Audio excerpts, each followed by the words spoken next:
श्री राम जय राम जय जय राम, श्री राम जय राम जय जय राम, श्री राम जय राम जय जय राम, श्री राम जय राम जय जय राम। जय श्री हरि। पूज्य गुरुदेव के चरणों में बारंबार प्रणाम। श्री राम नाम की अद्भुत महिमा है। राम नाम का महात्म्य जीव को राममय बनाने वाला है। भगवान का नाम भगवान से भी अधिक महत्वपूर्ण है। यहाँ तक कि भगवान को अपने नाम के आगे झुकना पड़ता है। नामी भी वशीभूत हो नाम जापक के पीछे पीछे भ्रमण करने लगता है। यही कारण है कि भक्त नाम के प्रभाव से भगवान को अपने वश में कर लेते हैं। इस राम नाम की कथा अपरंपार है। समर्थ श्री रामदास स्वामी उच्च कोटि के संत, जिन्हें इनके भक्तगण हनुमान जी का अवतार मानते हैं, धर्म रक्षा, संत सेवा और भक्ति की स्थापना जैसे उत्तर भारत में श्री राम ही स्वामी श्री रामानंदाचार्य के रूप में प्रकट हुए, वैसे ही रघुपति के प्रिय भक्त श्री हनुमान जी का अवतार पश्चिम भारत में श्री रामदास के रूप में प्रकट हुआ। ये प्रिय भक्तों द्वारा माना जाता है। इनके संप्रदाय को रामदासी संप्रदाय कहा जाता है और ये विजय मंत्र का उद्घोष करते हैं, श्री राम जय राम, श्री राम जय जय राम। कहते हैं कि स्वयं समर्थ श्री रामदास ने 13 करोड़ राम नाम जपकर साक्षात श्री रघुपति का दर्शन प्राप्त किया था। एक बार एक साधक ने श्री रामदास स्वामी के पास आकर पूछा, महाराज कौन से मंत्र का जप करना चाहिए, मुझे मंत्र दीक्षा दीजिए। रामदास स्वामी ने कहा, श्री राम नाम सबसे सरल साधन है, इसकी महिमा शास्त्रों में भरी पड़ी है। भगवान महाकाल स्वयं श्री राम नाम का जप करते थे, इसलिए तुम राम नाम जपो। किंतु उस साधक ने फिर भी मंत्र दीक्षा लेने की हट करता रहा। उसने कहा, महाराज हमें तो कोई शक्तिशाली मंत्र दीजिए, आप कृपा करके कोई मंत्र दे दीजिए। बहुत समझाने पर भी नहीं माना। तब रामदास स्वामी ने उसके कान में कह दिया, श्री राम, अब यह राम नाम का बीज तेरे अंदर मैंने स्थापित कर दिया है। वह मनुष्य बोला, महाराज मुझे तो लगा कोई शक्तिशाली मंत्र मिलेगा, परंतु आपने कहा श्री राम, ये नाम तो हर कोई जानता है, इसमें क्या नया है। स्वामी बोले, यही नाम मंत्र है, इसकी बड़ी प्रचंड शक्ति है, इसी के बल पर श्री शंकर विश्वान कर गए। इसी राम नाम के प्रताप से हनुमान जी ने लंका लांघ ली, समुद्र को लांघ कर लंका पहुंच गए। इतने पर भी वह व्यक्ति तर्क करने लगा। तब रामदास स्वामी ने कहा, देखो तुम्हें यदि इस राम नाम पर संदेह है तो तुम मुख में जल भरकर इस राम नाम को बाहर थूक दो। उसने मुंह में जल भरा, सामने एक विशाल पत्थर शिला पर उसे थूका। जैसे ही वह जल से मुख बाहर आकर पत्थर शिला को स्पर्श हुआ, वैसे ही उस विशाल पत्थर शिला को भेदते हुए वह जल आर पार निकल गया और पृथ्वी के भीतर एक गड्ढा करते हुए चला गया। वह व्यक्ति यह देखता रह गया और आश्चर्य से उसकी आंखें फटी की फटी रह गई। वह विचार करने लगा कि ऐसा क्या हो गया। उसने स्वामी जी से क्षमा याचना की, बहुत दुखी हुआ। स्वामी जी बोले, राम नाम की शक्ति अनंत है, ये महामंत्र है। इस कलयुग में लोग चमत्कार देखे बिना बात मानते नहीं, इसलिए यह प्रभु की लीला है। राम से बड़ा राम का नाम है।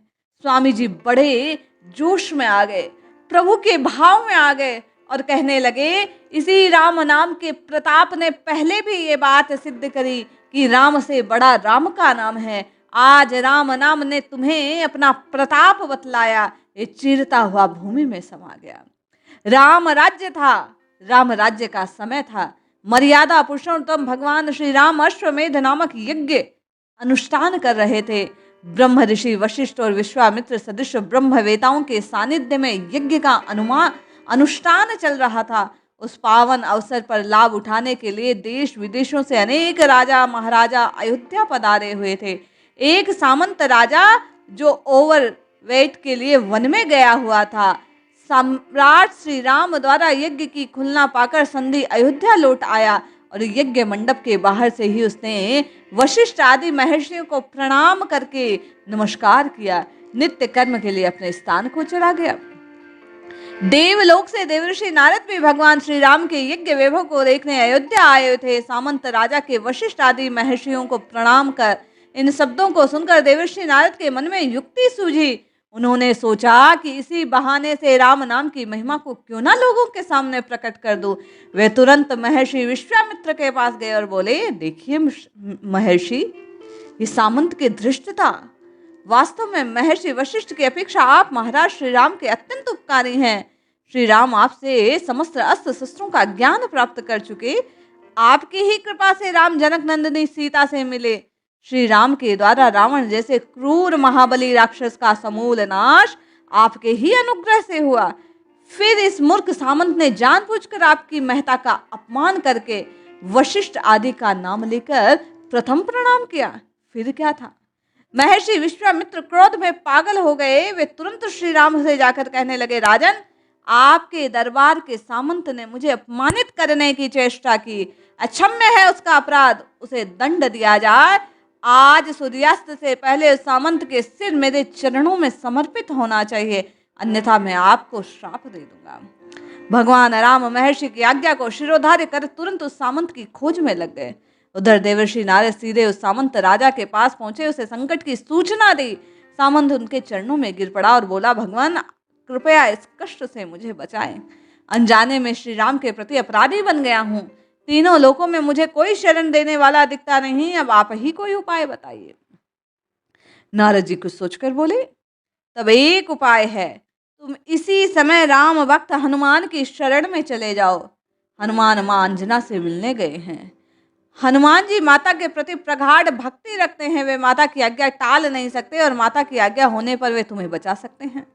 सामंत तुरंत उस स्थान पर पहुंच गया जहां अंजना देवी पूजा कर रही थी। उनके चरण पकड़कर अभयदान देने की प्रार्थना की। पूछने पर सारा वृत्तांत सुनाने और रक्षा की प्रार्थना की। मां अंजना ने अपने पुत्र हनुमान को बुलाया, उनसे रक्षा की बात की, आज्ञा दी। माता की आज्ञा सुनकर हनुमान जी क्षण भर भी विचलित ना हो गए। राजा की रक्षा करने का अर्थ था आराध्य प्रभु के नाते द्रोह करना। फिर भी उन्होंने मां आज्ञा को सर्वोपरि जान राजा को अभयदान दिया। हनुमान जी ने अपनी पूंछ बढ़ाई, उसे लपेटकर एक दुर्ग में बनाया और भीतर बैठकर राजा के साथ ध्यान मग्न होकर राम नाम का अनवरत जप करने लगे। इधर श्री राम सामंत को खोजते खोजते उसी स्थल पर पहुंचे। नारद जी ने उन्हें दुर्ग दिखाकर उसमें सामंत के छिपे होने की बात बतला दी। तब श्री राम ने दुर्ग को लक्ष्य कर अनेक अमोघ बाणों का प्रयोग करना प्रारंभ किया। आकाश गूंजने लगा, बाणों की सरसर सरसर सरसर आवाज गूंजने लगी। प्रतिध्वनि से संपूर्ण गगन गुंजित हो गया, लेकिन वेग से एक भी बाण जो प्रभु द्वारा छोड़ा गया वह वापस लौट आता। एक भी बाण उस राजा तक ना पहुंच पाया। श्री राम ने क्रोध का पारावार ना, क्रोध भीतर उमड़ पड़ा। देवर्षि नारद श्री राम के समीप आए, बोले, महाराज कृपा कर अस्त्र को बंद कर दें। फिर ध्यान से इस ध्वनि को सुने। भगवान श्री राम ने अस्त्रों का प्रयोग बंद किया। शांत वातावरण में राम राम की ध्वनि स्पष्ट सुनाई देने लगी। दुर्ग से जो निकल रही थी, श्री राम के पास जाकर देखा, भीतर राम नाम का जप ध्यान मग्न मारुति और भयभीत राजा दिखाई पड़े। श्री राम बोले, हनुमान, ये क्या? जिसके सिर पर विश्वामित्र द्वारा दिए गए वचन के प्रतिबद्ध मैं इसका आज मृत्यु दंड देना चाहता हूं, तुम उसे बचा रहे हो, ये कैसा न्याय तुम्हारा? हनुमान जी ने भगवान के चरण पकड़ ले, बोले, ये मेरे बस का काम नहीं। फिर माता की आज्ञा का मैं तिरस्कार नहीं कर सकता। नाम के सिवाय कोई रक्षक मुझे दिख पड़ता नहीं, इसलिए मैं राम राम राम राम का जप कर रहा हूँ। महर्षि विश्वामित्र ने सामंत के सिर को चरणों में समर्पित करने की बात कही। इसका अर्थ ये नहीं है कि सिर को काट कर ले जाया जाए प्रभु। यदि महर्षि विश्वामित्र के चरणों में सिर रखकर दंडवत करे, जिससे इसके वचन पाला हो जाए और राजा की रक्षा हो जाएगी।